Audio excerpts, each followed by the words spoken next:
Hey guys, Pizza Gang here, and today I'm going to be showing you how to get your computer faster on the startup.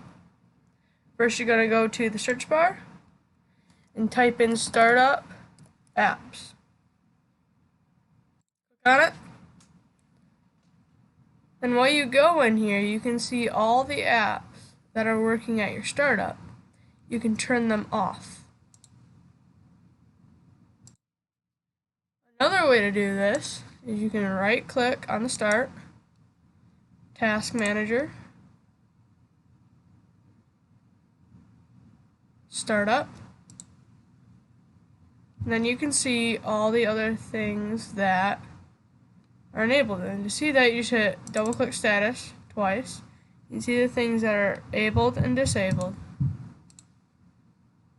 And that is how you can make our computer faster on the startup. So thanks for watching, and please stay tuned for more videos.